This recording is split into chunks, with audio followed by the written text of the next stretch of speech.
All right, My Sonajai. favorite rabbi. Wife. Oh my gosh, it's so good to meet you. Hi. You. How's it You have to meet going? Kurt. You haven't met Kurt, right? No, never. And we were talking about Yeah, Kurt now. tonight Right, Kurt. because Gabriel in his speech, and which one? John, come back. Hurry. It's something very important.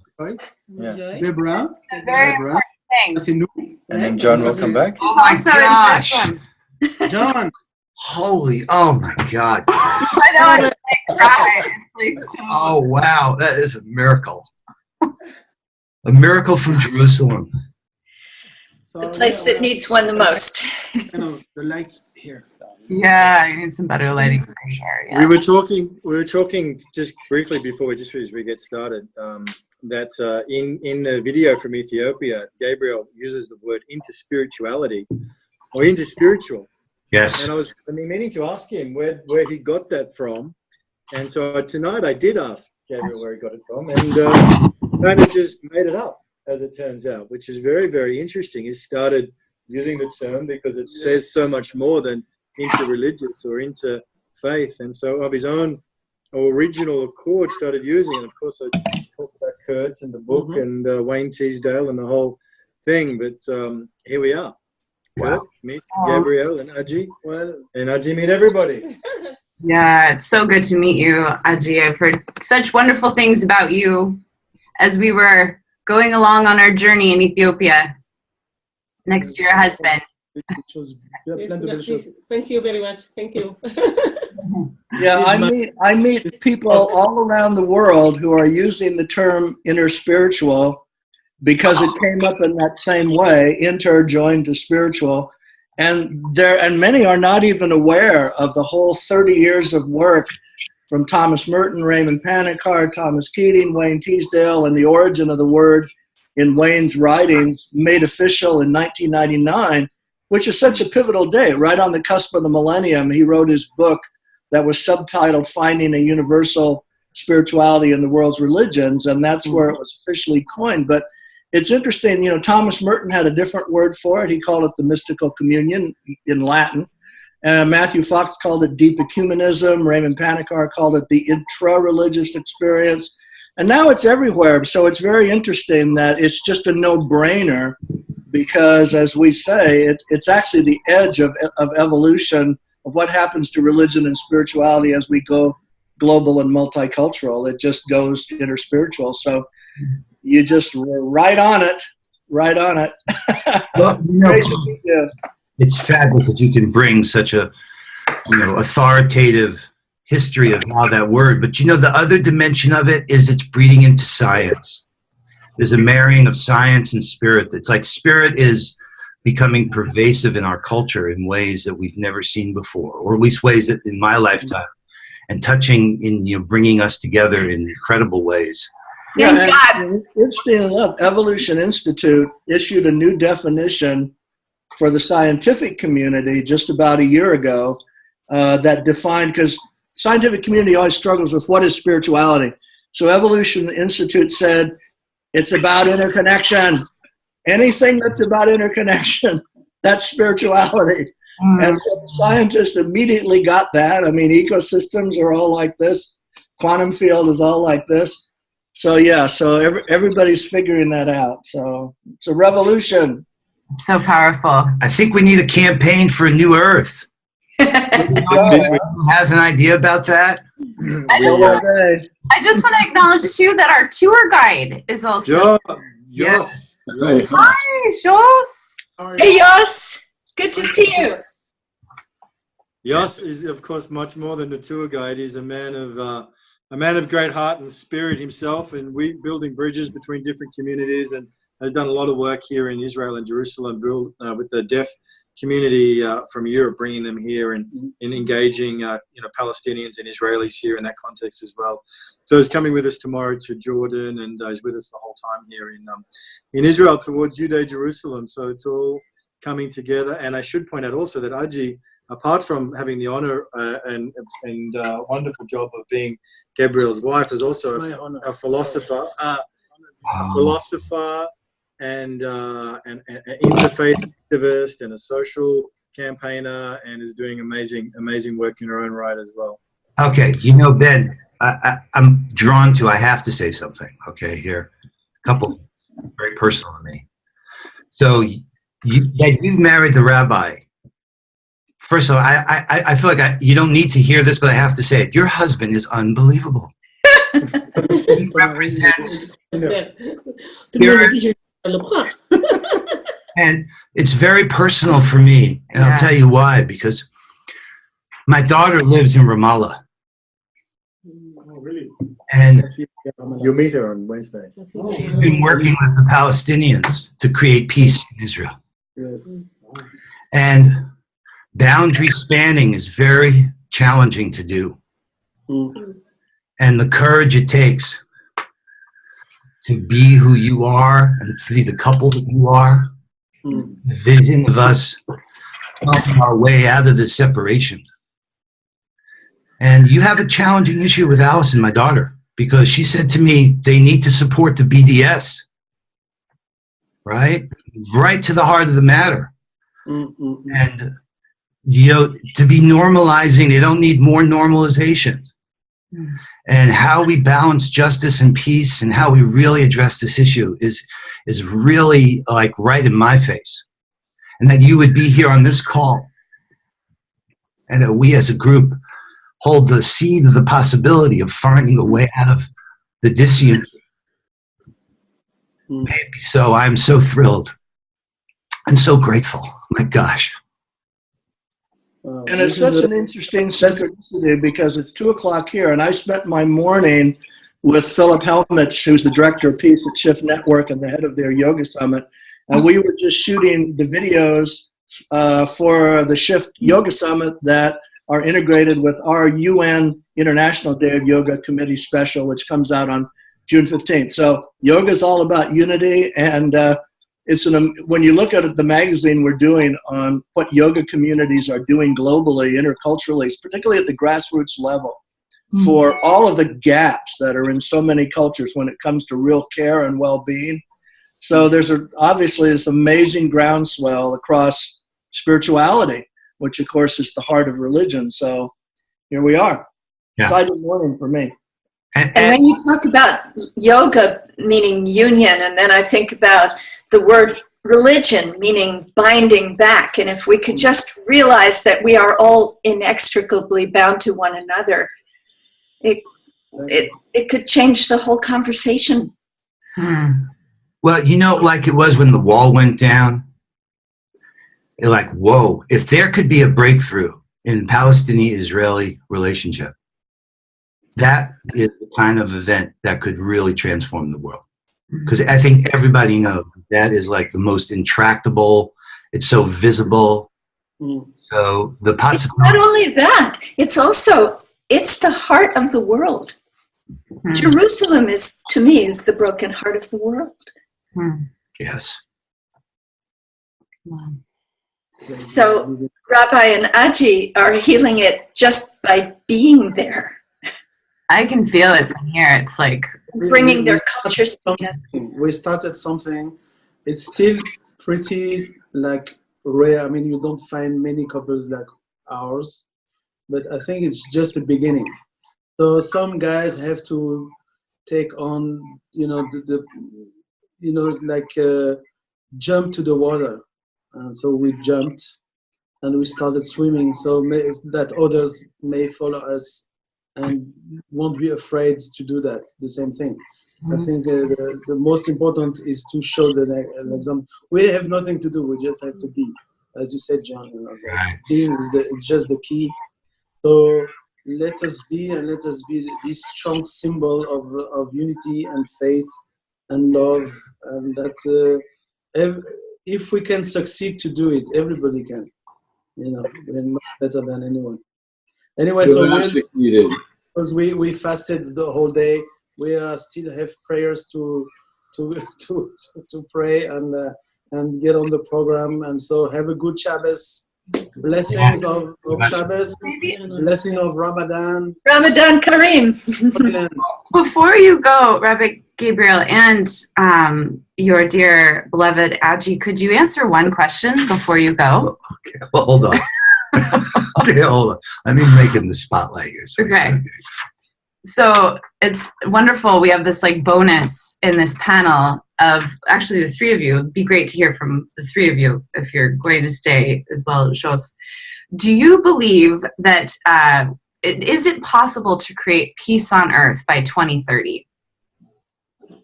Just a small question before you go.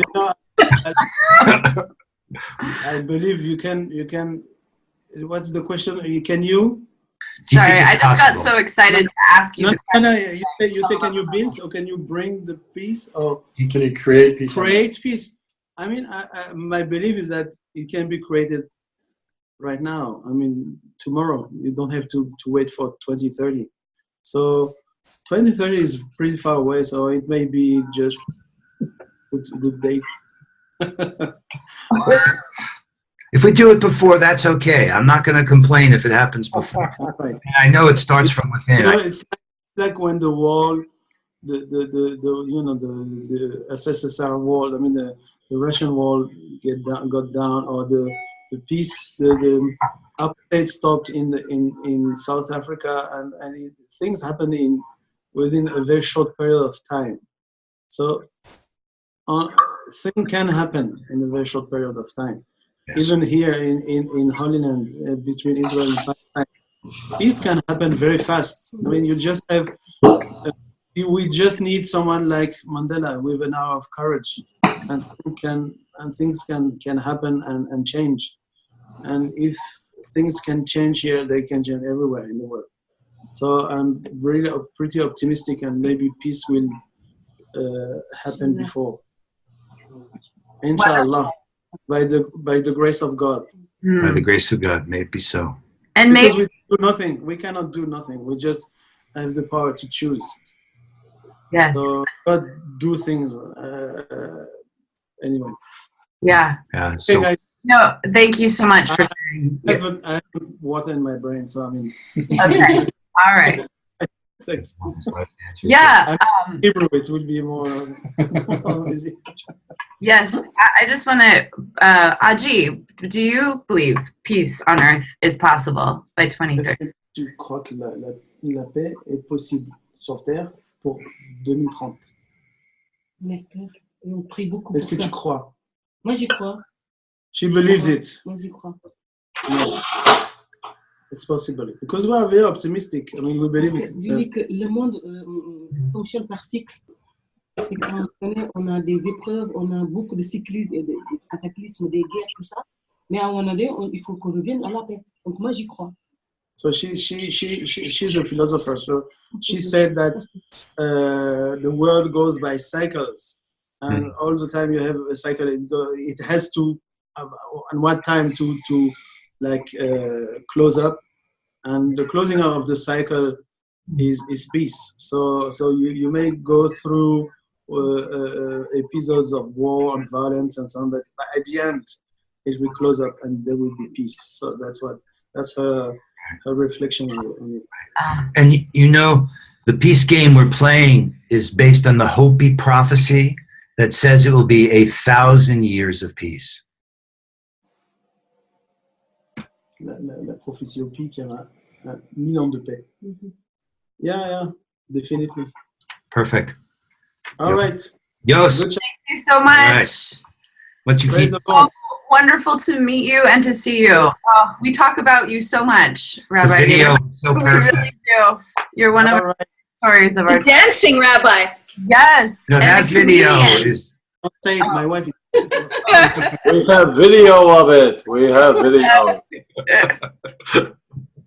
wow. All right. Yos. Where's Yos? Yes. Okay, Ben. All right. All right. So we could kind of officially start. Here.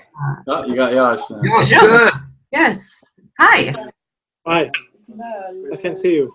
You want me to answer that question? Yeah. So let me just make sure it's understood what we're doing here. We're going to Yeah. be having a summit that we're going to do an online summit in which we're going to share our interviews with social innovators around the world. Sure. And the framing question, Other man.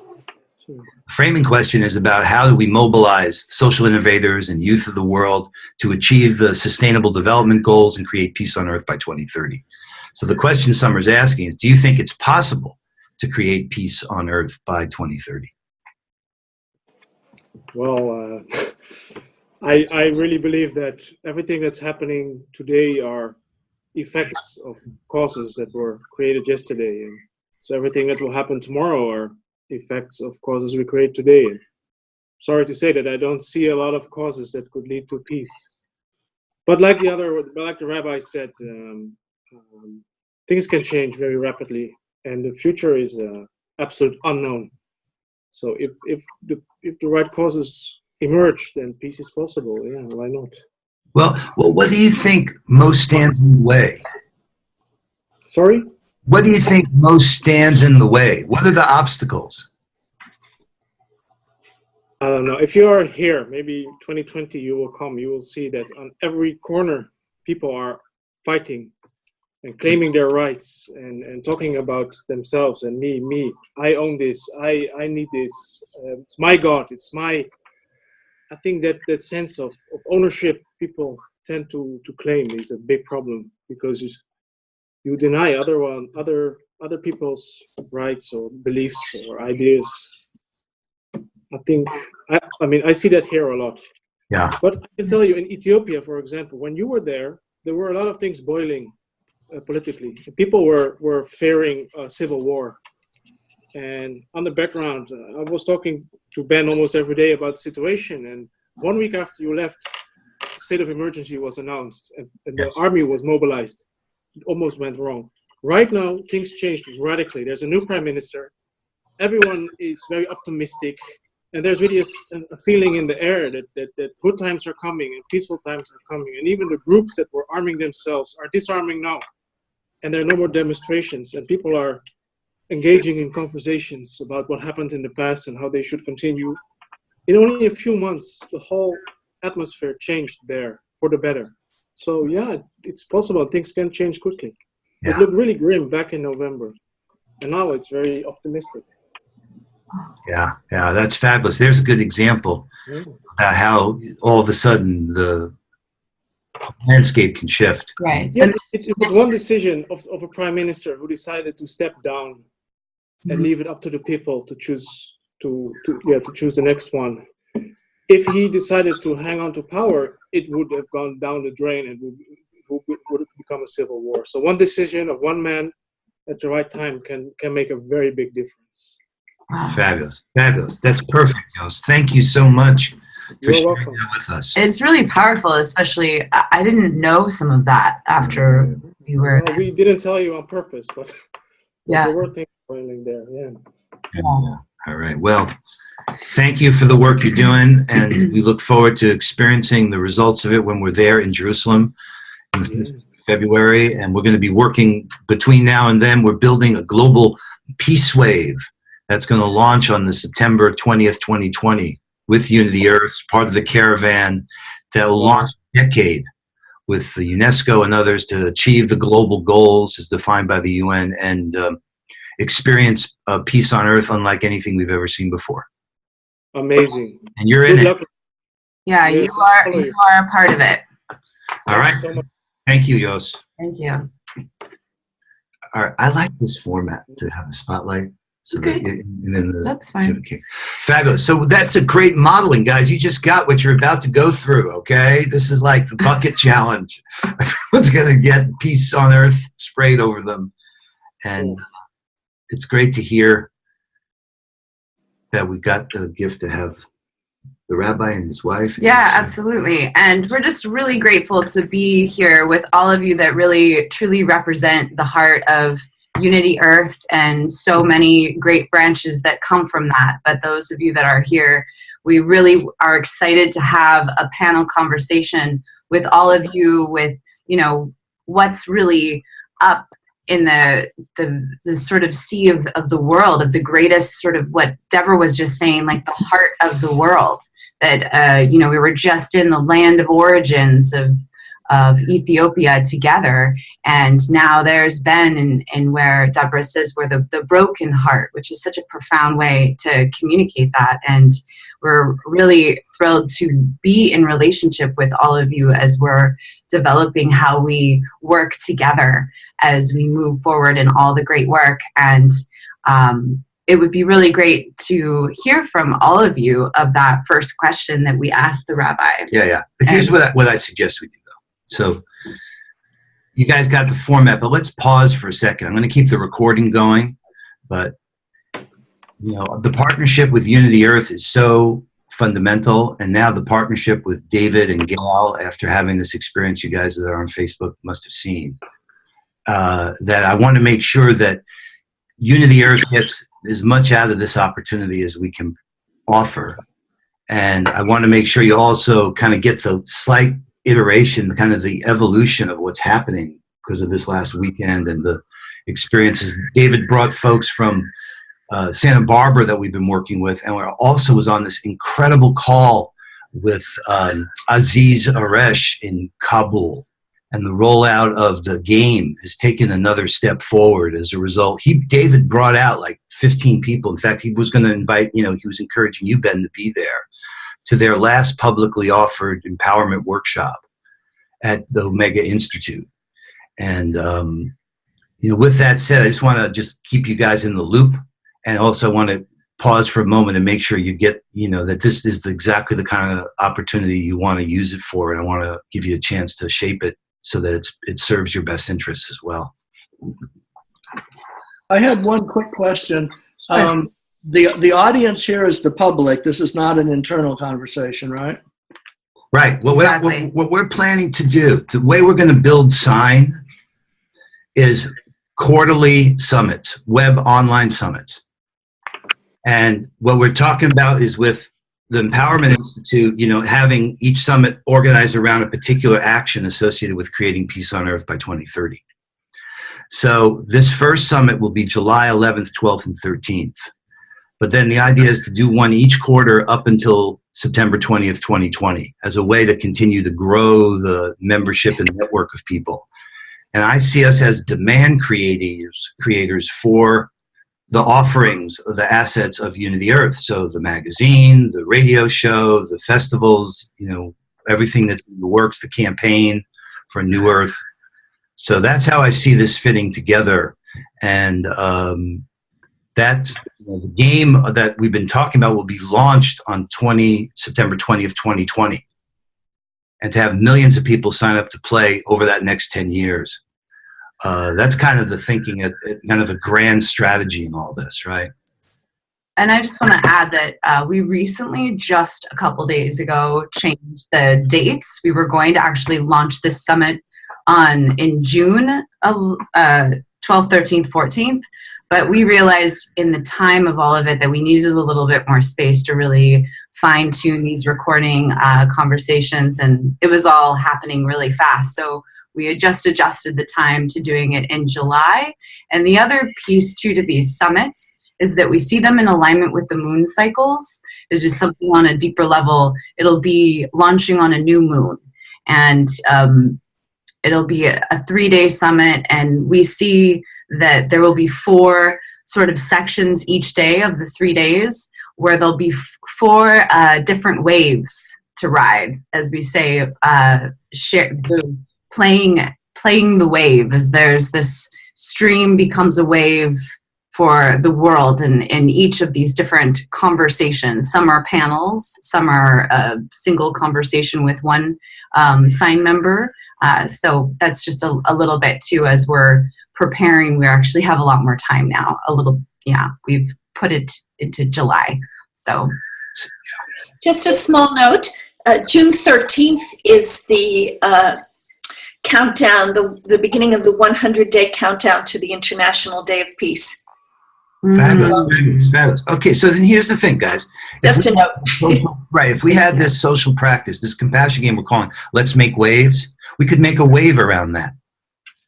Right? Mm-hmm. It becomes part of what we do with each other in support of each other, turning these streams into waves. And by the way, the Dalai Lama keeps going live. I can't wait to get him as a signed member so that we can all take his stream and create a wave. So the idea of this practice of making waves is the thing we want to build collective capacity around, so that by September 20th, 2020, we can have 100 million people doing it. We do intend to do it during the summit. So a summit wave is different than a global peace wave, different than a solstice wave, like we're planning from Greenland when you and I are there, Ben. And we'll be launching the paper. Phil and I are working on prophecies and other things around the solstice that are already happening. So this practice of making waves is like a social norm, a new way of playing that we want to try out. And the event on the 13th, if you had the ability to get the right folks involved, we could get behind that event and have the 100-day countdown create a wave to reach people. Does this all make sense? Are we crazy or what? Or are we? Yes to both questions. Yeah, and as we launch India, this would be awesome to line up folks in India that you speak. So I'll discuss that with them and see how we can really give them a sense of ownership and visibility, and they can spread it in India and then just spread this. Yeah, awesome. Cool. And just to be clear, hold on, this is crazy. No, I'm not going to do it. Okay, maybe not, because let's really dive into our panelists. Yeah, I wanted to get back to my question because it wasn't really answered. Okay. When we're actually doing what we're doing here today, other than these chit chats, we have to remember that this is going to be seen publicly. It's not an internal conversation among us as strategists, right? So the audience is the public. It's not an internal conversation because they would be somewhat different. So right, and Kurt, I was just offering up if you wanted to have any of that before we went through the questions with each of you. No, I just wanted to know because, see, internally we can be very specific about certain things, and then we understand the context. But publicly, you have to be more general and more, upbeat and all that. Right. And just so you know, even though we hit record, this isn't like this whole conversation is going to be what we'll present. Yeah, you're gonna pull stuff out. Yeah. Like putting it together so it's a quite fine diamond, as you would say, of this. Yeah, I get it.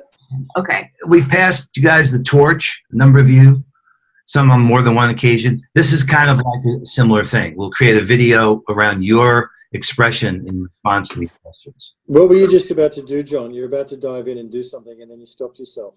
No, okay. You know me. I can always... No, I was going to... Well, Seattle, there's some pride. Seattle believes it was the first city to start the wave. Yeah. In these stadiums. If you've never seen it, then I have like an image of the wave going around the stadium, okay? Yeah. And that was just to kind of help Seattle thinks that's so funny because Seattle also thinks it's the first compassionate city in the world. I know. I mean, what is it with us over here already? Yeah. Can we do a Zoom wave? Yeah. Sure. I mean, there you go. That's the first Zoom wave, Deborah. You get the credit for that one. I don't know if you all see what I see, but it was really cute. They were like, it's like popcorn wave, though. It was like not a linear, like one line wave. Right. Yeah. We do whack-a-mole. There you go. All right. Okay. So, and let me just say one other thing. Part of the challenge we're facing, and Kurt and I have jumped into this, and we'll get back to it, is there's a lot of moving parts.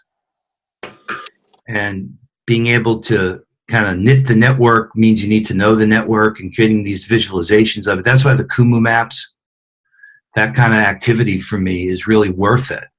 Because I know one of the dangers is when people somehow feel left out.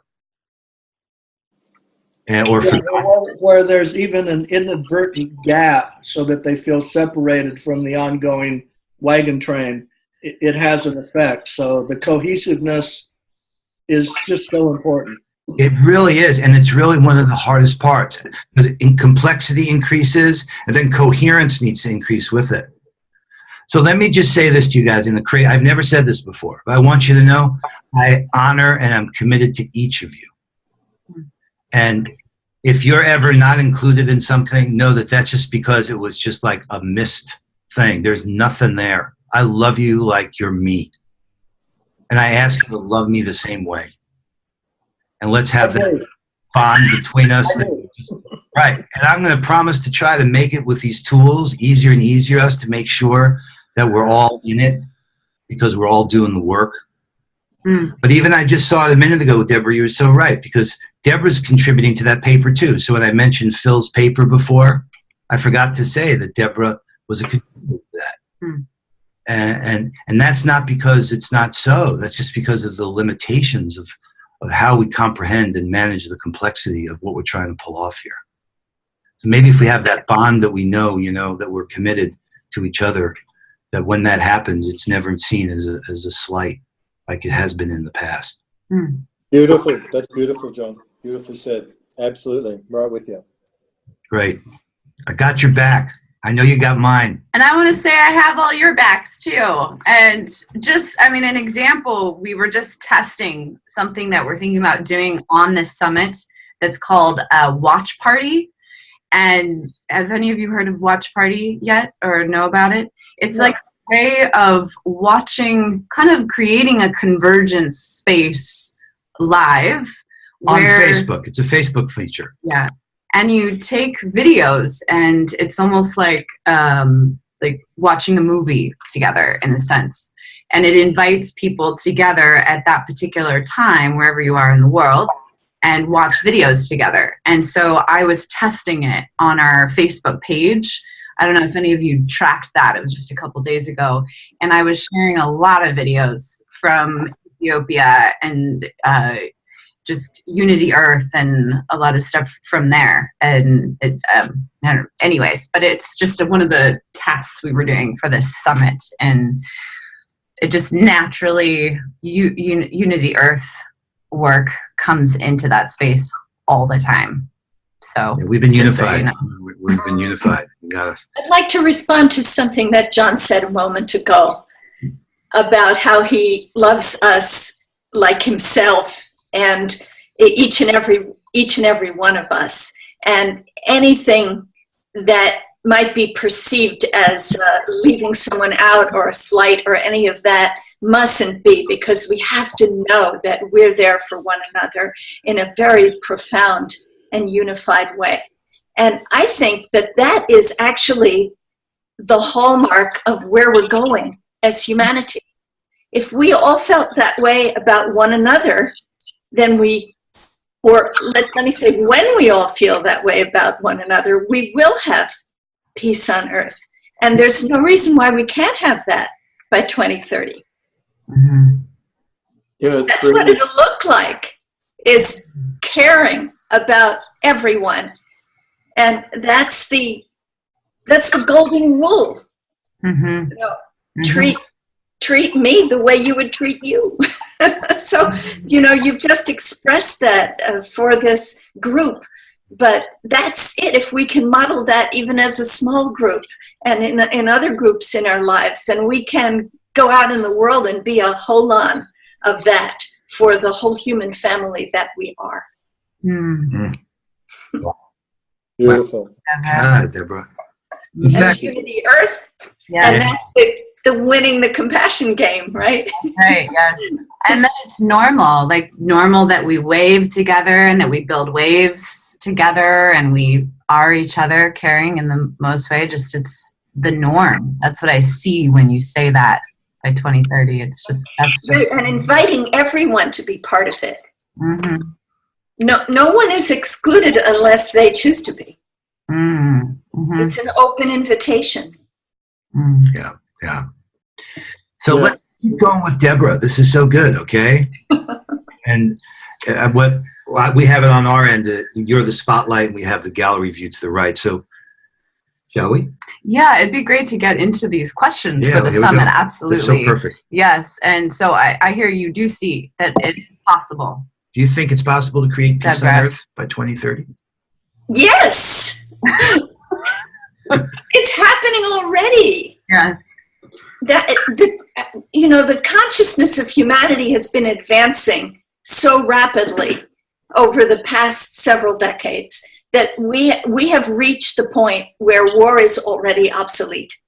Now, does that mean there's no more war on the planet? Obviously, unfortunately, it doesn't mean that. But it means, in my mind anyway, that there is a critical mass of people who already believe that war can't solve any problems.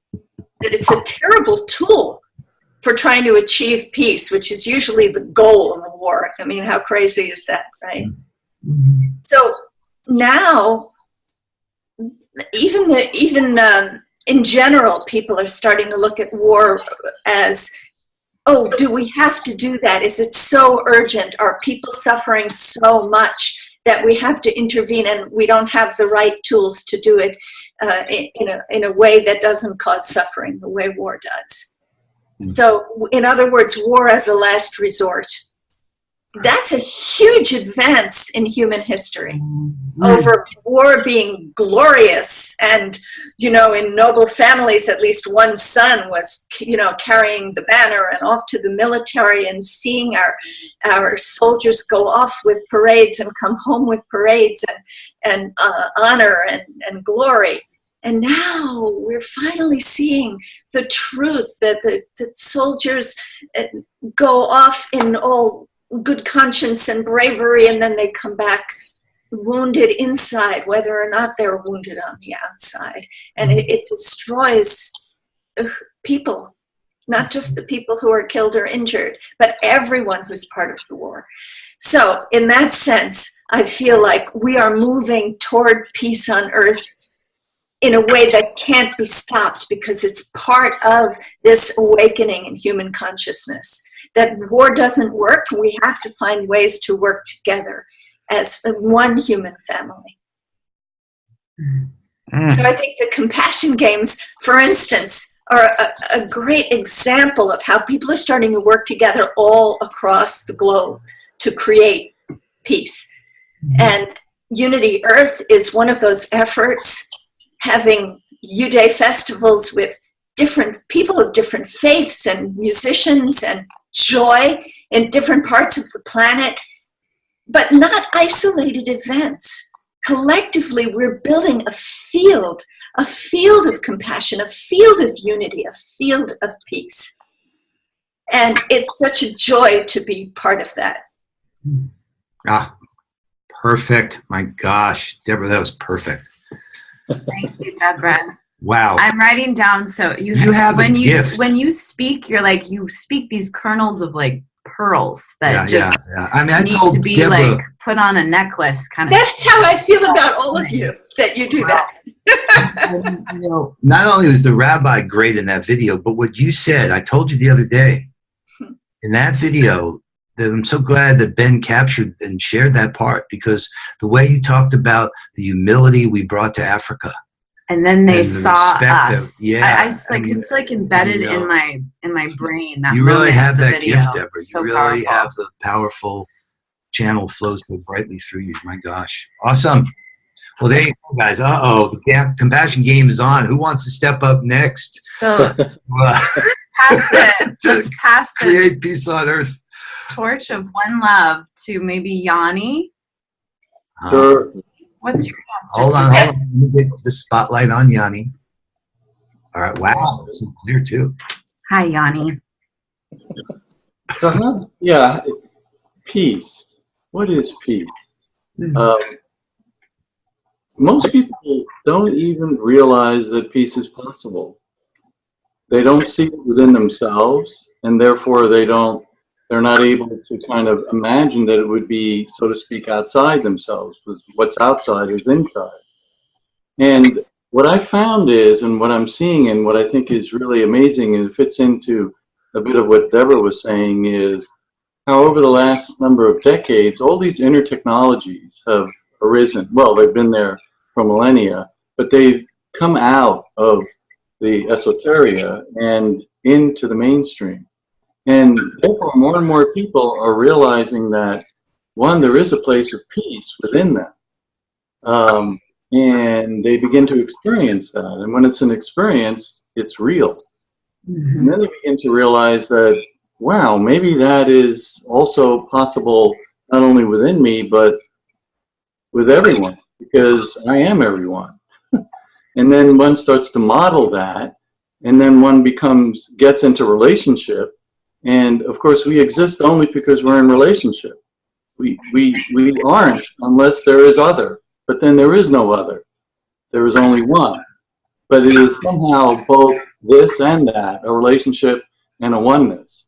And as we sense that there's no longer me, there's just we, there's us, there's one, then that vision holds. And then that impacts our relationships. And then that builds that energetic field that Deborah was referencing, where others catch the vision, get a sense for this, get a feel for it, begin to look for it within themselves and begin to see it maybe in others, or maybe begin to relate in that way.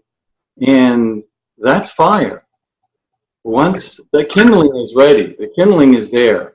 The kindling is in our DNA. It is who we are. It is who we've always been and always will be. And then this spark reminds us, and voila, the phoenix rises, and there we are. There we are as one. So, sure, this may sound a little metaphysical, but at least from the way I see reality, this is a huge force. This is the wave we're trying to just help people see. As it said in Isaiah, without a vision, the people will perish. And so this is the dream. This is the vision. This is the program. This is the blueprint. And this is the opportunity to not only have it as a blueprint, but that it becomes the architecture we live within. So I have no doubt that this is where we are. And that what Unity Earth is about is helping to spread this narrative, helping to, with others, with many others, and to help sharpen the vision even more and expand the vision and help many catch the wave. Wow, woo. You guys, man. So it is possible. Is that a yes? Oh my gosh. Well, okay, if that's not a yes. Well, again, there is no this and that. There is no yes and no. It's all yes. No, anyhow, whatever. Right, and then there was this teacher who went by the name of Jeshua, that you may have heard of. And if you just kind of parse his name a little further, it comes out, yes, you are. So to answer your question, yes, we are. Fabulous. Wow, Yanni, that was perfect. That was beautiful and inspiring. I can't wait to share this with the world. Well, and I just want to reflect back something that really stood out, what you said about the experience. When we experience something that truly is peace on earth, that then it becomes more possible and real and how we relate with everything after we really have an experience that hits us so deeply, which I believe the experience that some of us share together in Ethiopia is one of those that's like everything changed after that. Kindling is in our DNA, and that there was this incredible fire that we all ignited that just is that experience that you speak of. It's really powerful what you just said. Yeah, it's like, the codes are now activated in an experiential way. They aren't they can't be intellectually. That's just the beginning. But once one has that experience, that DNA is turned on. Yeah. And once that's on, it's on. Watch out. Yeah. And when you reference a light body, another quote from some book I read, can't remember the name of the book, but it was about Jesus. He no longer cast a shadow on the ground because the light had awakened within him. I'm kind of messing the quote up, but this is kind of the awakening, and this is the light body not only being lit but being seen, and so that's what we're helping to accomplish for Gaia, and because we're not separate from her, and that's the beauty of all this. It's the collective, it's the relationship. Yeah. Beautiful, beautiful. All right, cool. What about Dr. Johnson? Can we go there next? Shall we spotlight? Wow. Hi, Hi, by the Kurt. way, Kurt, thank you for everything. Oh, you're welcome. You know, a gift to the world and your power. Those messages, when I get them from you, they're heavier than any other email in my inbox. It's amazing. If you weighed them, yours by far would be the heaviest and bring the most charge. And I love you. Thank you for being there for us and supporting. All right, back at you. So this question, you know, can there be peace by 2030 is really like asking, can a certain book be written? And the answer, of course, is yes. But then the question is, you know, what is the process? You know, what are the steps? And particularly, what are the steps that make the message substantial enough so that the result that you want actually happens? So what I've been doing, as you know, is working with Ken Wilber on his framing for the message of our Toronto Parliament event, which is really also about launching this campaign for New Earth, which of course is implicitly in line with the Peace Wave and everything everyone else is doing. And the central realization is the same one that we had with Unity Earth, and that is that transformation is occurring and must occur at three simultaneous levels. And it's a no-brainer, it's just common sense. It has to happen at the individual level, at the deepest level of I, the experience of the direct relationship with Source, and the personal transformation to full moral and ethical capacity for every individual. But then it also needs to happen, and is happening simultaneously in the community context, in the we context, where in that relationship of more than one agency, but groups of agencies, there's also this sense of how this is going in the same direction, that everyone wants the same things, and that the structures that are built to create and sustain that are unanimously seen and supported.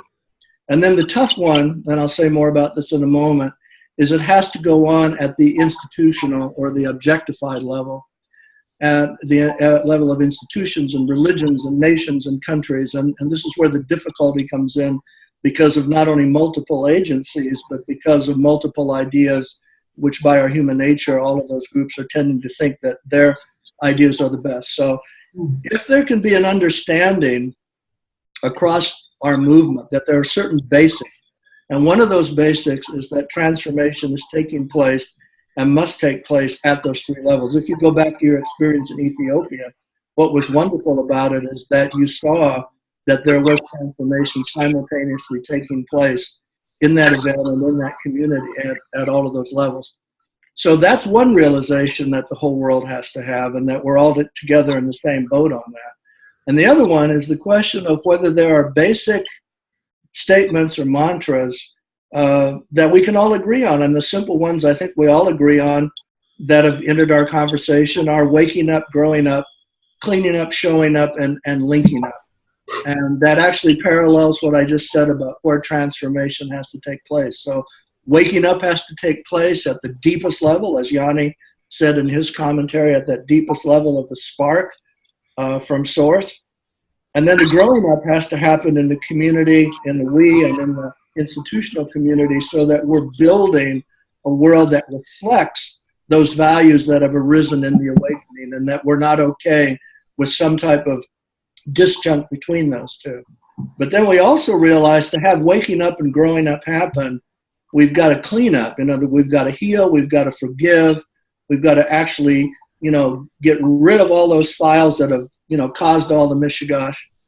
And then we have to show up. We have to show up to do that. And to show up to do that work together, we have to link up.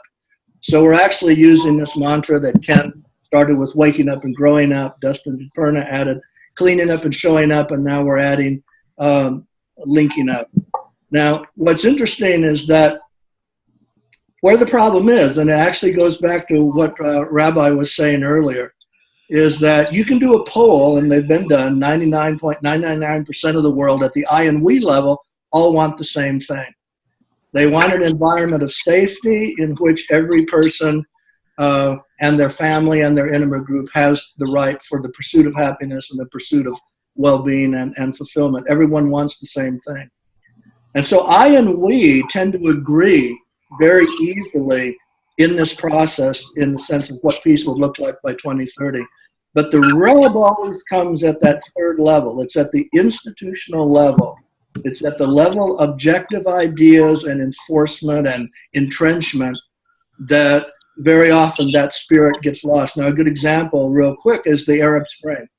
Everybody got out there on the street. Everybody agreed at the level of the ideals and what they wanted from the heart. And then what happened? The institutions said no. The institutions paid some lip service to it, but push comes to shove, the institution said no. If you look at every place in the world where peace has tried to, or peace or equality or these, holistic institutions have tried to emerge. You could look in Ukraine, you could look in Russia, you could look in what's happened in Turkey. I and we says yes, and it says no. The institution says no. The world of ideas, dogmas, and the way it should be, and uniforms and militaries, they say no. So there's a huge piece of work that needs to be done in us understanding, like Rick Clugston says, how we move, our desire for the world we're looking for into the world of policy and into the world of the actual fulcrums of power. And this is where it's a very, very difficult dilemma. So what I'm hoping, and I'm just going to say this in sum, that one of the results of the amazing synergy that's happening in these movements and multiple movements that all of us are a part of, that particularly at the thought leader level and the interfaith leader level, which is then the trickle down of leaders like Gabriel and others who have so many, everyone has a constituency, that there can finally be some agreement about basic universal principles, basic universal action steps that everyone can agree on, so that we don't, at that level of objectifying, do all this work and yet we end up not agreeing on the overarching narrative. Now, the overarching narrative may need to be real simple. It goes back to what Deborah said and what Yanni said, and it really addresses, that transformation to the ultimate capacity in the realm of I, the ultimate capacity in the realm of we, and the ultimate capacity in the realm of institutions and that world of us. And that may be as simple as turning loose, waking up, growing up, showing up, cleaning up, and linking up, and then seeing where that goes. Because we can light that spark, but if we don't then move that spark, again to what Ken Wilber says, moving it out into what he calls zone 2, the world where we build the structures that reflect that, we build institutions that reflect that, then we've only partially gotten to where we want to go. So I think I'm really excited about all the thought leaders that are coming together, for instance, for the Parliament publication. And I think that will lay a base for a conversation about what a global worldview might look like that's general enough, to please everybody and specific enough to get the results. So I just want to, really congratulate, John and everyone else who's a part of this effort. And no one's naive about what's involved in making this real. The real jump will be between we and the world of institutions, which historically have already said, no, you can't do that. So, that's my 2 cents. That's kind of also my role. But I'm very excited now about the thinkers and people who are thinking from their heart, not just up here, that are coming together and asking, what would a global narrative look like that would bring this gestalt of what Yanni just talked about, of that spark of the oneness, and actually make that hold the day when it comes to the way the world actually is. So that's my 2 cents. Oh, wow. It's more than 2 cents. Kurt, if others want to find out more, how do they stay connected to this depth of thought that they want access to? Are there any publications or radio shows or anything like that you'd have available that we could tell our audience about? Well, and also connected to that, there is a wish for a bonus to give to the participants that are listening to this panel. So if there is anything we can illuminate and have people build relationship with you all, that's definitely part of this. Yeah, I think what I would steer people to right now is Ken Wilber at Unity Earth at the Crestone Convergence. There's a video, just 30 minutes, that he did himself. And then Crestone Convergence, there's also a short video, 20 minutes, about the event, which is narrated by Ken Wilber. And it actually puts in a nutshell everything we're doing within this context of these areas where transformation needs to take place, and waking up, growing up, showing up, cleaning up, and linking up.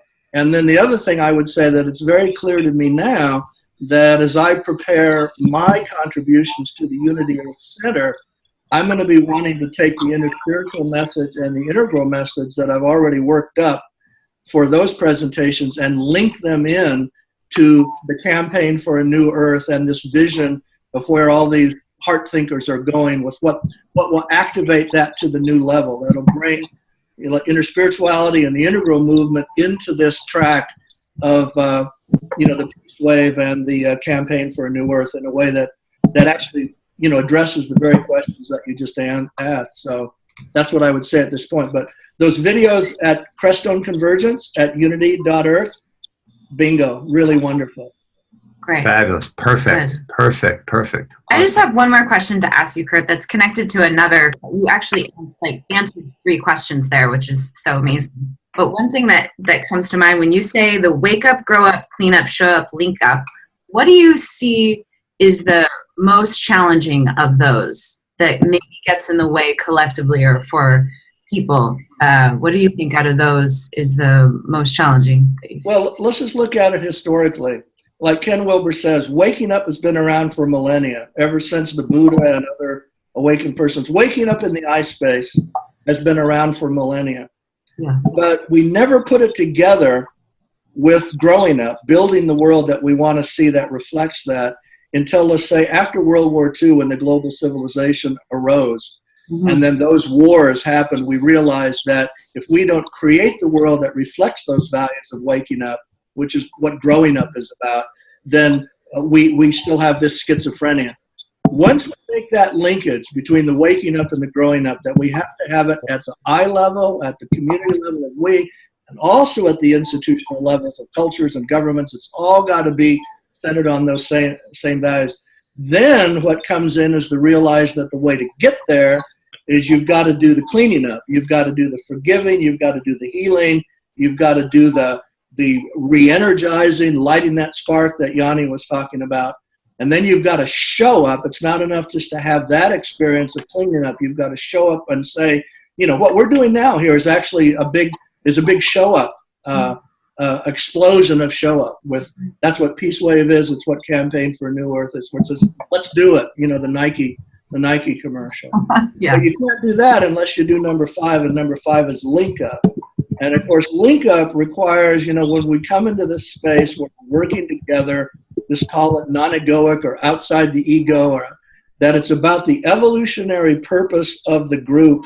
It's not about the individual egos in the room. And that is simply just a huge evolutionary step for humanity. So the linking up, which is a great, wonderful experiment that we're all going through with Unity Earth and Compassion Games and all the other groups that are around. You just go through Integral Shift, Humanities Team.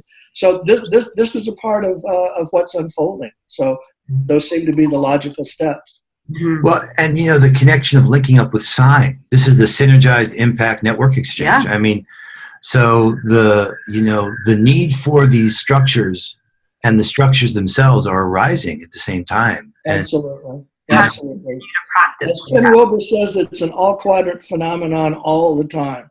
In other words, every one of these things is happening simultaneously. So then the question is how it's all bound together. So congratulations. We're all a part of it. Wow. That you really paved the road there. I mean, you talked about insights, strategies, offering to the people who are at the summit. That's just great. Kurt, thank you for teaching us the integral interspiritual connection and embodying the bridge to science this way. It's just A very compelling message. Well, also that piece too that you just spoke to, it was really helpful to the connection from wake up to grow up, how significant that piece is. Which for me, when you say that, it's like, it's really about taking responsibility. Like once we do that, it's almost like the rest of these are going to be easier to do. If there's any obstacle that could possibly get in the way, it's that, like, you know, pointing fingers at, well, if we could just get the right president, or if we could just, you know, but actually take that realization of like, wow, I really got to create this world. It's up to that piece. And that's actually, when you watch the two videos that I pointed you to, the longer one by Ken and then the one on Crestone that's narrated by Ken Wilber, it's exactly what he says, you know, that it's only in the last 100 years that we've realized, oh my gosh, we could build the world that the heart's been dreaming about. Yeah. And this art came to life about bringing those two together. And then he actually ends the video with saying, whether or not we get there, frankly, is up to you. Yeah. All right. Well, game on. Let's keep the linking up going. So and Ben, I don't know what time. It's probably the middle of the night there, or I feel. It's not bad. It's not too bad. Just 10 p.m. Oh, okay. All right. So should we shift to Ben? Well, absolutely. Let's pass the torch to Ben. My gosh. All right. Is this possible, Ben? Yes. Can Piece on Earth in 2030 or tomorrow? Or what do you think? Of course it is. Of course it is. I mean, the timing is I think the timing is perhaps not so much up to us, but as you were just saying, some of the action is absolutely up to us. And I got to share, like, I'm the kind of the frame of mind I'm in here, having got here in Jerusalem yesterday morning, and spent the last day and a half going from Bethlehem and seeing the walls of division and walking the old streets from the Muslim quarter to the Christian quarter to the Jewish quarter, and just having really challenging conversations with people who live here.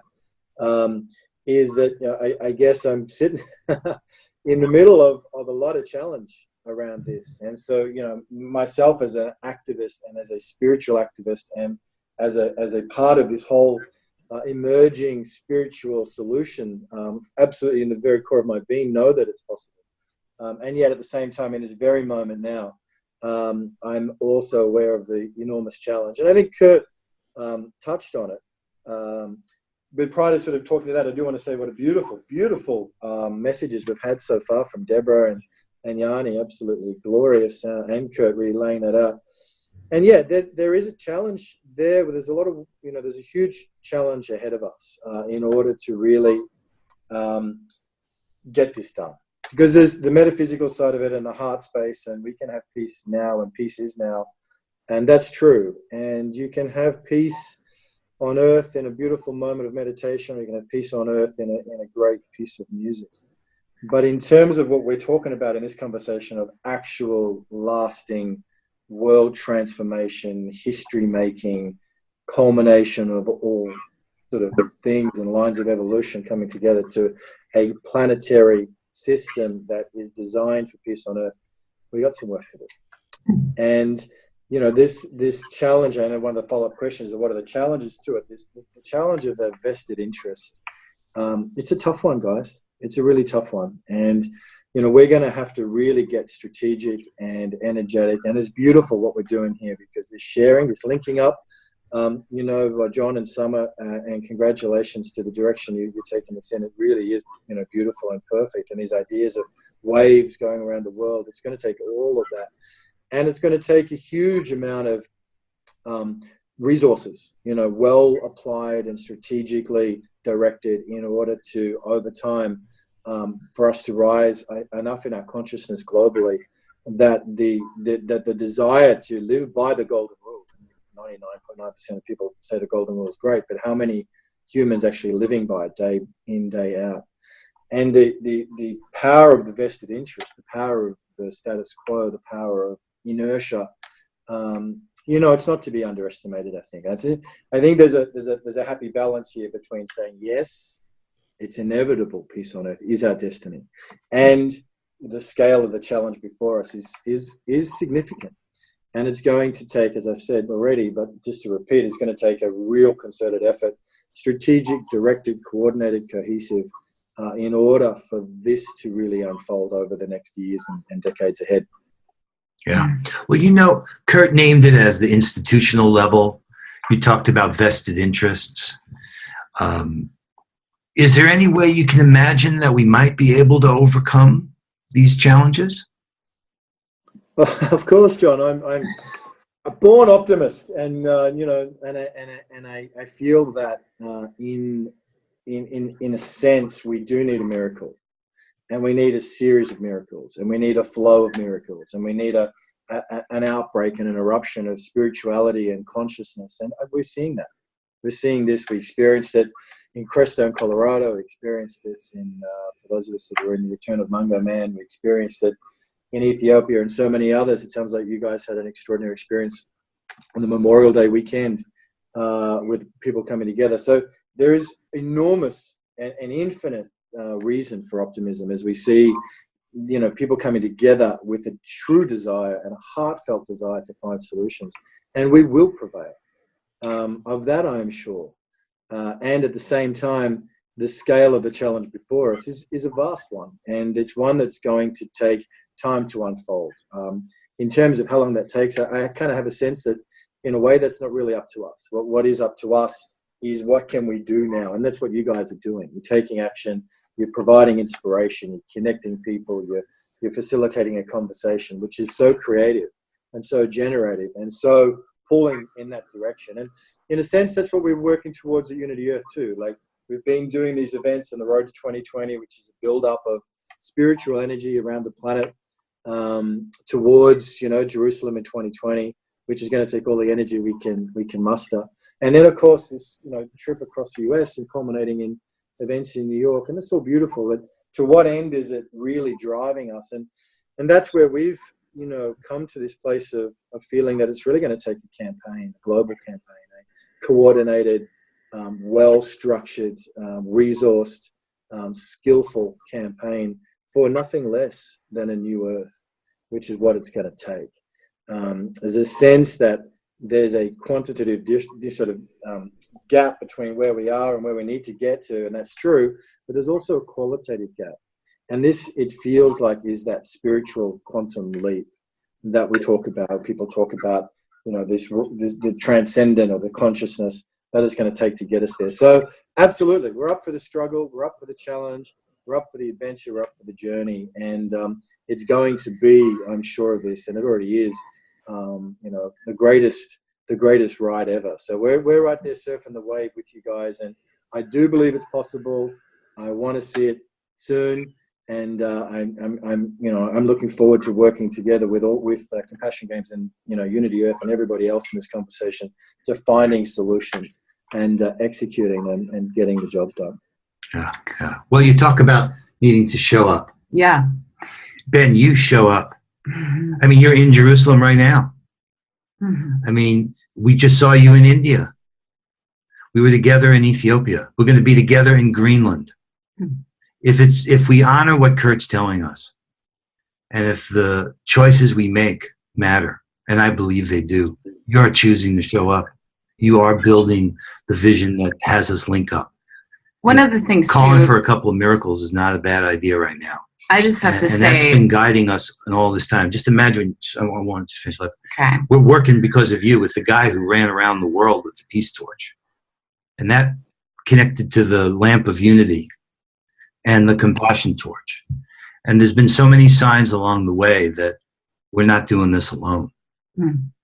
So at these moments when it may look the darkest, you know, I have faith, and I love you, and we are grateful. And love you too, John. Yeah.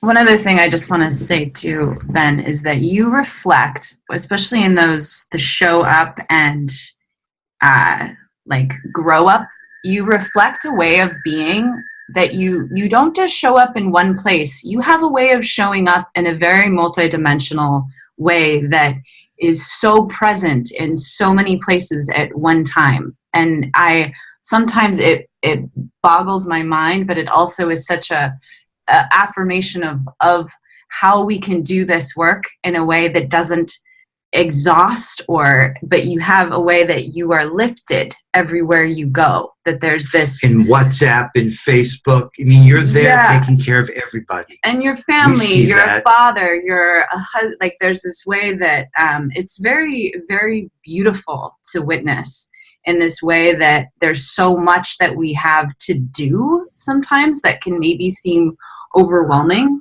But I so appreciate seeing you, because it reminds me what is possible in one human being at one particular moment. And I just want to say that to you, Ben. And one of the things that I think is also would be so wonderful to hear of some of the people that maybe have never experienced the events that Unity Earth puts on, the U-Day Festival. Ben, it would be so wonderful to hear in that space of that we, an institution coming together and seeing actual results and change that has come from. Can you share a particular story, experience that you've had over the years that Unity Earth has kept you going in such an optimal generative way that you live into? Is there something that you could share, an example? Of course, and thank you, Summer, for your beautiful, gracious words. I can tell you that very well received this time. I'm feeling a little tired after the travel and the running around. I feel good, but I'm a little tired. So that's beautiful to get that wave of love and beauty coming from you guys. Thank you. Some energy, some empowerment.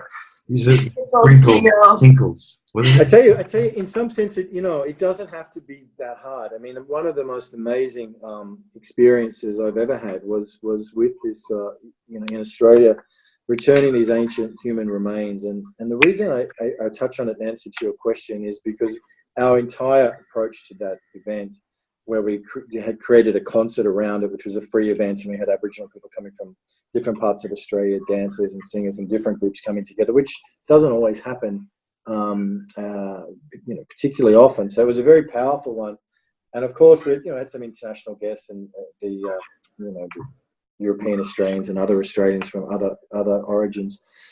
But the beauty of it, and the reason it's such an incredible kind of story still, and it kind of carries and it does give me energy, is because we just came together to honor something that was deserving to be honored. And that respect for the sacred dimension is at the heart of this. I am convinced it's the only way to solve this, to get through this tunnel that we need to get through. The only way is a deep, profound reverence for the sacred dimension and a respect of all the diversity, of course, that we hold within that. So that if Jews could respect the sanctity of the Dome of the Rock and Muslims could respect the sanctity of the Western Wall, the world would be a very different place. Mm.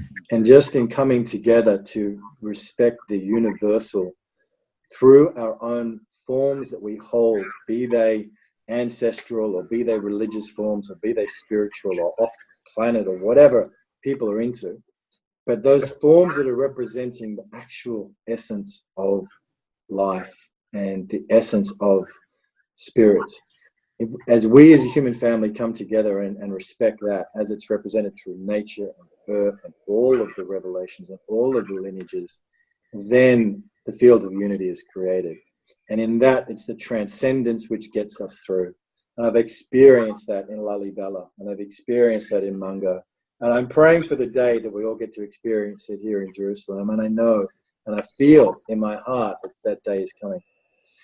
So in that, in that deep, deep respect for the spiritual dimension, I believe it allows then that consciousness to come through, and the miraculous, which really is just another word for something we don't understand, for that higher levels of consciousness to be present. I think it's going to take that and nothing less than that to get us across this threshold.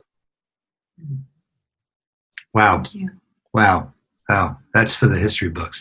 I just did, when you brought up Lalibela, I would say that was one of the most sacred experiences. I know, Deborah, we were all on that path together as we went into the depth, darkness of what felt to me, my story, going into the womb of the mother that was maybe connected to the womb inside all of us, that was dark and necessary, and then that coming up to the light and out of that, I'll never forget it. And we all came together in song, and it was this extremely powerful, like, sacred celebration that we share together, Ben, and with Deborah and John and Rocky. some of the other group, that I'll never forget that. Those churches that some say were built by archangels, that, I mean, we were there, and we left something, we imprinted something there. Yeah. Sure. And that rock passage that you're describing, that was in the womb of mother. We were completely surrounded by rock that had been shaped by holy hands in pitch black. It's an extraordinary experience, and there's a reason why it's a World Heritage, a UNESCO World Heritage Site. It's an extraordinary place. And then to emerge into the light, it so reflected where humanity is right now, where we all feel what Ben was talking about, that sense of, it's not a given. Peace on earth is not a given. We're in a time of tremendous turmoil, and we need not only those miracles, but those transcendent moments. And when we experience them together, and again, that field becomes brighter, and we do have that sense of that convergence of fire. That was our ceremony in Ethiopia, when we brought the torch of compassion and the torch of peace and the lamp of unity together. Yeah. Wow, guys. Perfect. This was great. I am and so. then you had some really cool music, and that's you, Dave. So to answer your question, for all of that, and that's the experience of you, Dave. Throw a better party. It was the best party on earth. And the dancing. Dancing. Don't forget the dancing. That's right. That last night with you and many of us dancing. The closing ceremony. That was so cool. That was very, very cool. That's right. Yeah, there's a certain Let everybody shine. And now because Deborah, now that all of you are starting to like wake me up and get me excited again. But here's the thing: is just the last thing I want to say, John, is that as each of us step into our passion and our talents and our gifts, and each of us step into that which we're called to do, then the energy just flows, and what we experienced with that in Uday and in Unity Earth in general is this conflux of mastery, where Kurt's mastery meets Deborah's mastery, meets Yanni's mastery, meets Yoss's mastery, meets Gabrielle's, meets yours, and that's the miraculous. And so when that comes together, there's no lid, there's no cap, there's no limit on what's possible when we're coming from that. And then the heart space as the central operating system of that, it's there's a way through here, that tunnel into the light. So thank you guys for providing a beautiful platform here to talk about this. Yep. Beautiful. All right. I know and you need to go. I actually have to go at this think we are at particular that moment, but so. if this needs to continue, may it be so. Yeah. But blessings to you all. Thank you so much for your time. Vision quest. I'm going out into the forest with a sister. We'll see what happens on the other side. The great mystery. And I really want to let you guys go. So anybody else, anything they want to share? Bye. Fabulous. I'm so grateful to each of you and all of us and the institutions. Watch out. We got you in our sights. Yeah. John, one last thing. We will have on the website by the time this is up a link where people can sign up and get all the videos and get access to all our stuff in a systematic way. Okay, well, that connection. Yeah. So, Kurt, we need to do another hook back up at the next level of structure. This whole time with David and the group in Santa Barbara and the platforms and Eric and all of that. So, yes, Yanni, let's make sure when we go live with July with the summit, I'll have worked it out with Derek that we have something up there that's easy to see and references as much as possible in a good way. Okay. Yeah. You can mention that, in your intro. Yeah. Okay. Good. We will. We'll definitely. And I'll share with you guys the videos once we edit them up. But they were really stellar. You guys are amazing.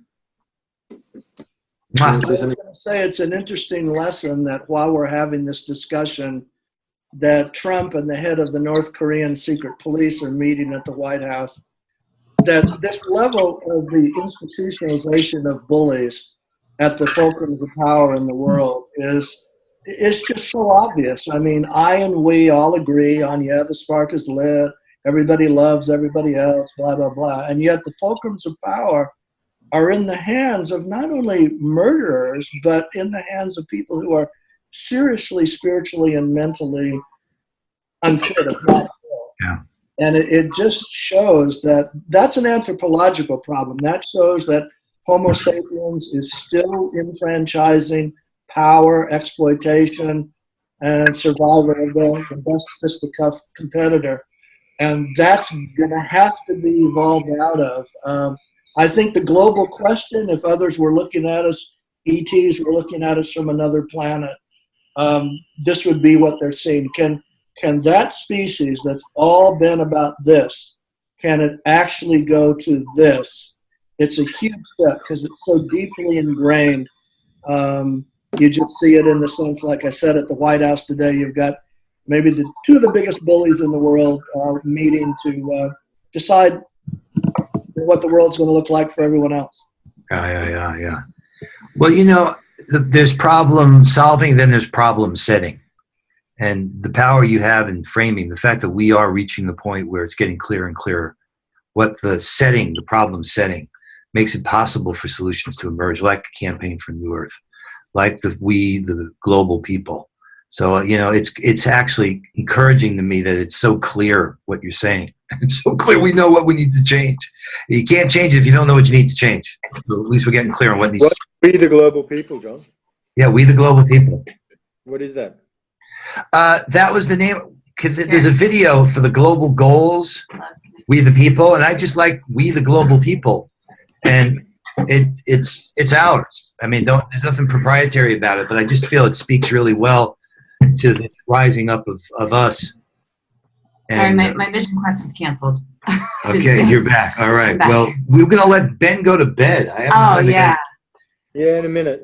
I mean, I think the crux of the challenge, and Kurt talks about this, is this alliance between religion and nationalism. And until we come up with an antidote for that, it's going to be hard. If you look from India to Turkey to, you guys in America to here, obviously, and so many other places, Philippines. I mean, so many other places around the world. This unholy like misassociation of religion and nationalism. I mean,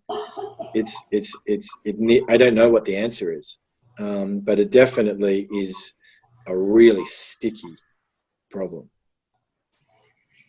Well, it was Rudolph. On the other hand, isn't it just when it gets to be this bad that real breakthrough is possible? Yeah. We have no shortage of disruptors right now on this planet. Mm-hmm. And I think we've learned that we can't change these things incrementally by passing a law here and a law there. It's helpful, but it doesn't really shift the zeitgeist. And I woke up this morning thinking about Buckminster Fuller saying that that you can't change things. You have to build a new model that makes the old one obsolete. Mm-hmm. And that's really what I feel that we are all doing. All of us who are engaged in the process that Kurt was describing of waking up and growing up and cleaning up and showing up and linking up.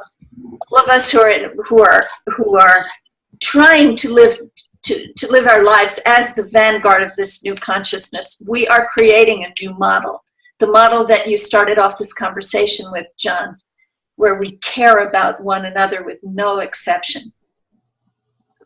We can do that, and we can live that, and we can be that, and that is so much higher spiritually than what we see happening in these fear-based nationalistic jingoistic, racist systems that are persisting right now and that are showing their ugly heads so they can be disavowed and cleaned up and turned away from, so we can write a new chapter for the human race by living a different way.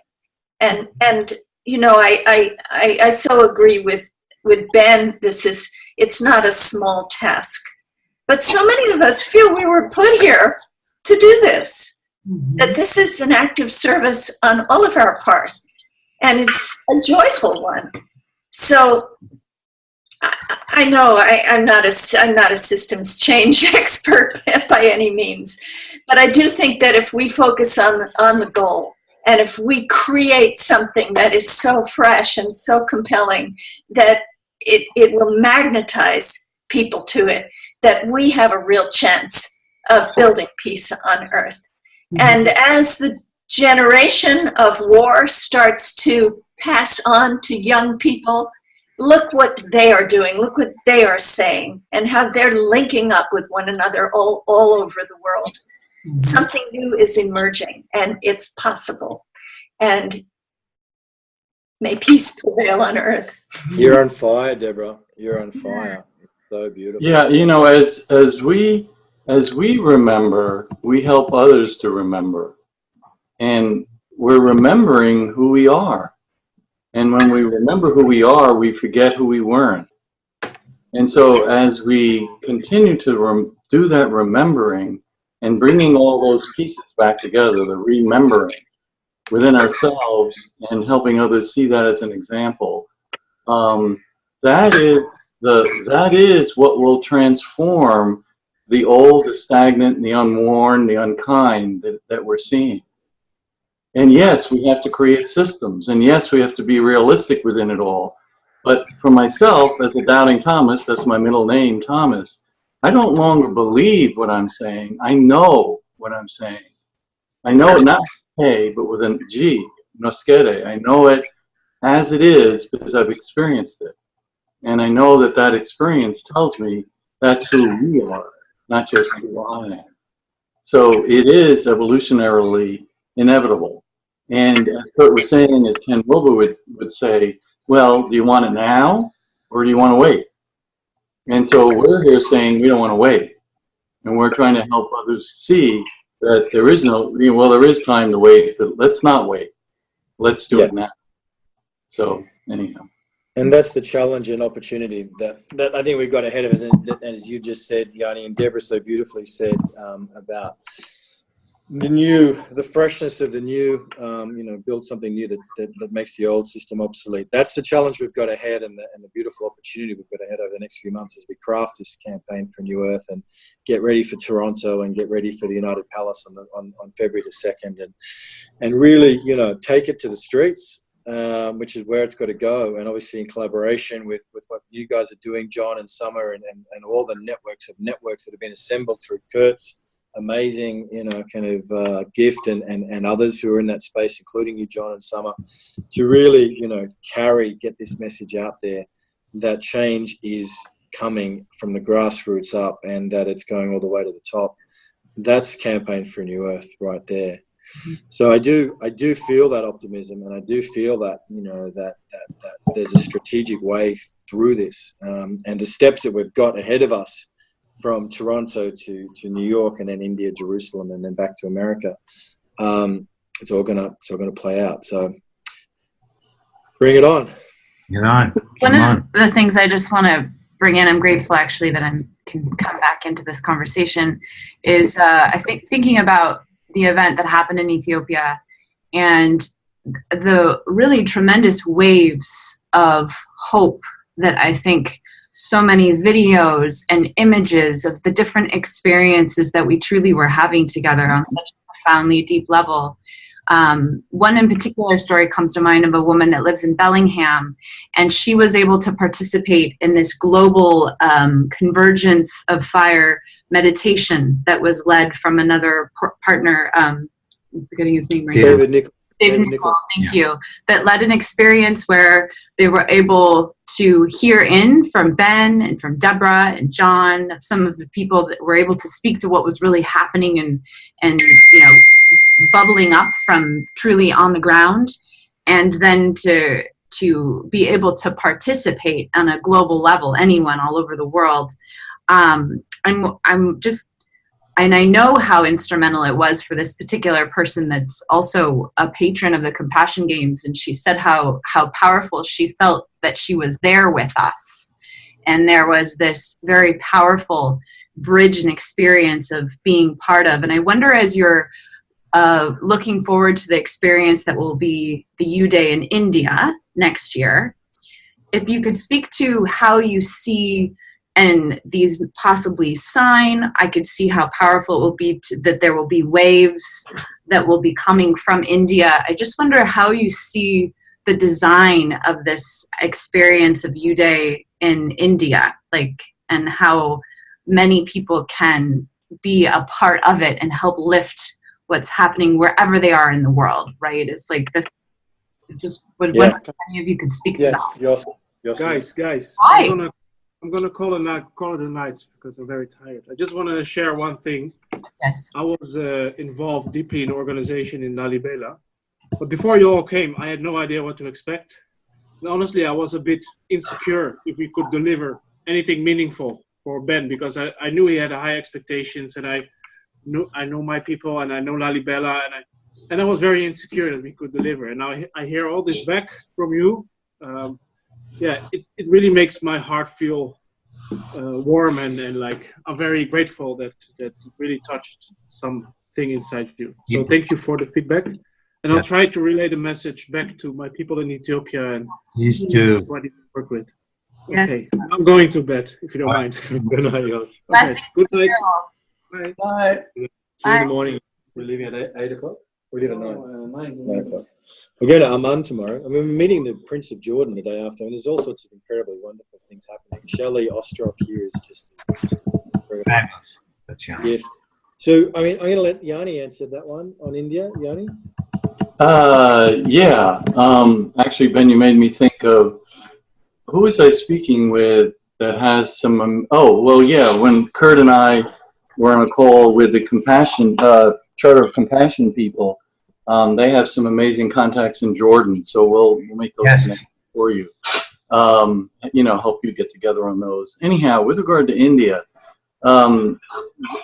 India is going to be certainly a prototype of what we do in the U.S. in that it will not just be an event like we did Ethiopia, which did involve 3 different places, but India is going to be faster. It's going to be from the 14th to the 24th.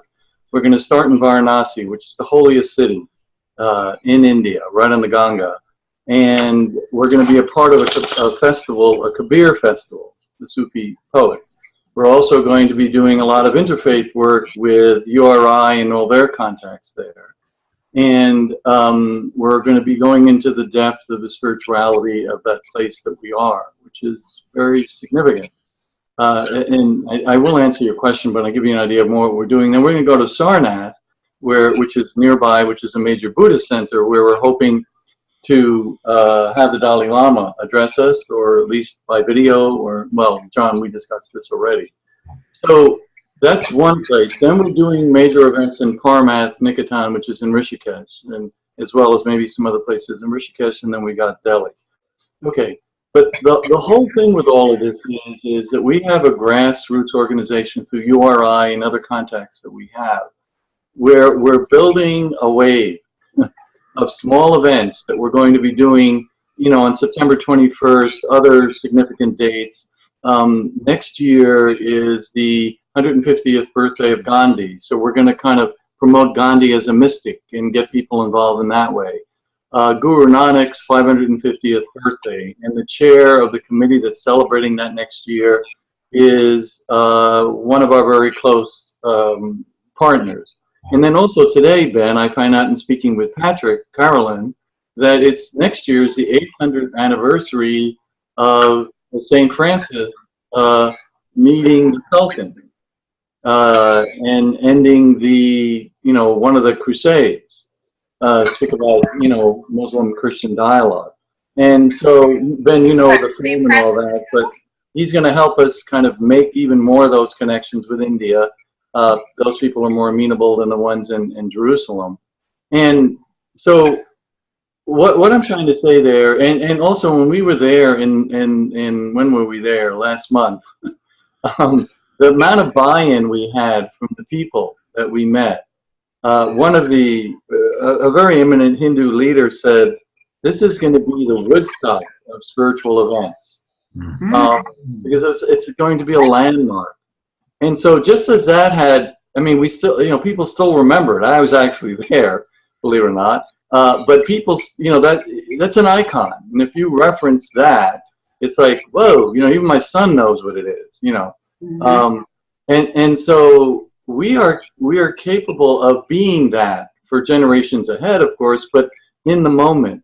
And again, it'll occur because of the wave that we're building through India, the continuity and the communities we're building. And then with Kurt's networks and of the virtual things and all that he's going to help us connect with there, we can make this, it will be an international event. Of course, we're also bringing people in internationally, or they're coming in bringing themselves, whatever. And we're doing it for India, not for us. But in India being this cauldron of all these traditions, we speak of Jerusalem as being a center, and of course it is a center, but it is of the Abrahamic traditions. Then we have those others. And those others aren't insignificant. Those others are at least half the other world, if not more.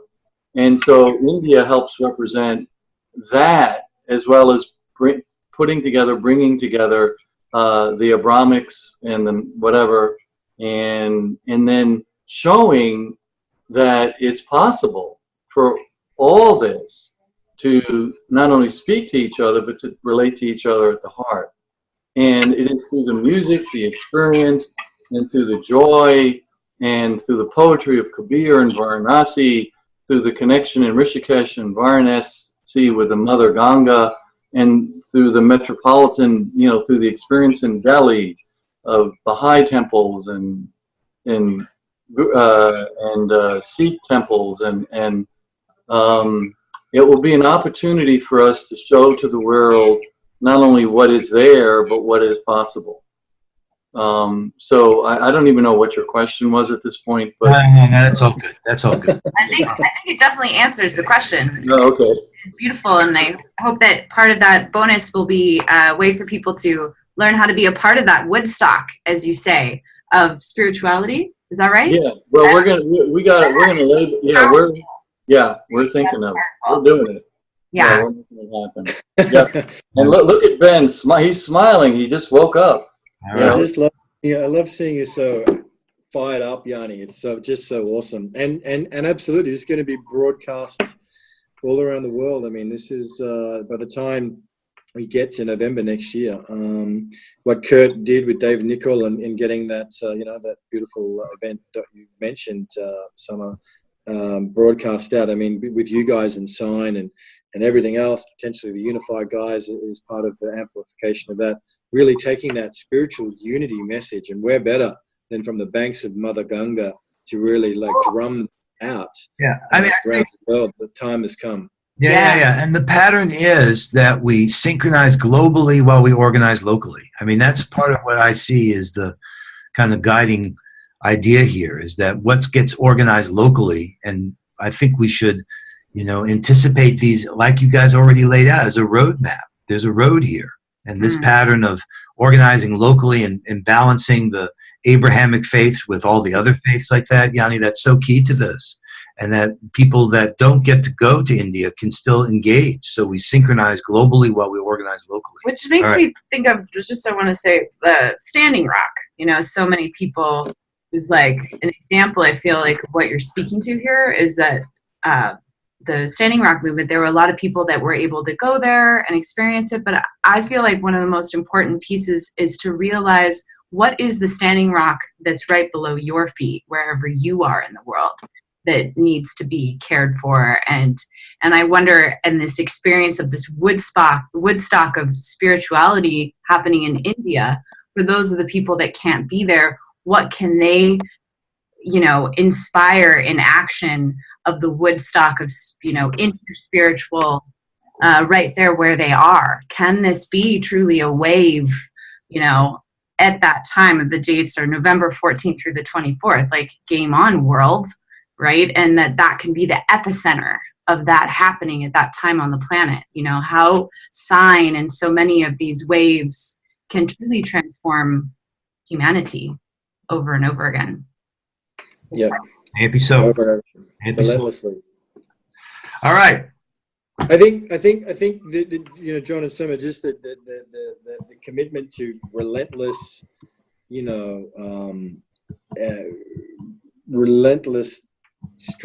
strategic and compelling generations of waves from within all of us and from all of us collectively that just keep going and keep going and keep going and keep going until it's done, and then keep going. And I know it's been great to just like feel the vibes, and Deborah, just love it when you're so clear and prophetic in your voice today, and just absolutely and like drinking from a stream. So I probably won't sleep very well tonight, which tends to be what happens when I get fired up. But it's great. Thank you. And Kurt, your overview and your intellectual kind of array of this landscape is so fundamental and important and valuable and essential. And while there's different sort of pockets within that overall landscape, for you to be holding the entirety of that landscape, intellectually, and also then the relationships with key players across that entire landscape. I mean, it's just absolutely amazing.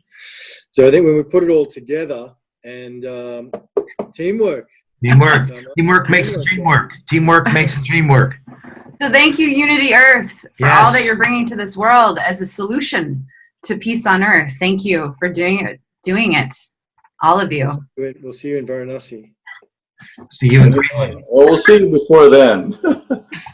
Toronto and who knows where else. That's right. Who knows? There's a whole series of miracles that have been happening here these last few days. Like I mentioned, I mentioned Shelley, who's just incredible and so engaged, and everyone she's bringing into it. It's an interesting one, John, the whole sort of BDS kind of conversation and understanding that and engaging with that. And, there's a dialogue there, obviously. And I think, talking to daughters has been an education and will continue to be. And at the same time, there's a way through. There's a way through. Yeah. No. That's why I'm thrilled to hear how that conversation unfolds with her, because she's always been a guide to me in appreciating and understanding. It's only going to deepen our experience. I mean, we're going after the real deal, right? We're going after real peace, not Coca-Cola. Well, and she talks about justice, And someone said on this call so beautifully, I don't remember who it was. I mean, it was us speaking, but if we can honor the universal, right? It was you, but actually realize that this is very important, that there are things that could be really important to other people that are just as important to us. And if we can't make space for that and recognize and honor them and their dignity and right to life, and Deborah, and that's where the interspiritual perspective has got so much to offer. Sorry, Deborah.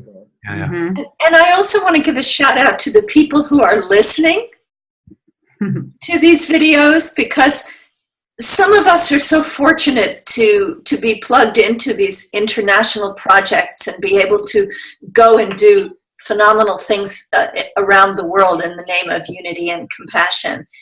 But many people are not able to do that. They may be hearing us speaking about it. And just for each of them to know that what they're doing is just as important and just as significant, the way they are living their lives, the way they are accessing their heart energy, the way they are raising their children and transforming the professions that they're in and their communities. This is so big, the campaign for a new earth, the global peace wave, all of this, the concepts are so large that I don't want anybody to feel that their contribution is not significant, because this takes every one of us, wherever we are, whatever we're engaged in. we are all part of this emergence of this new light on planet Earth. Well said. Well said.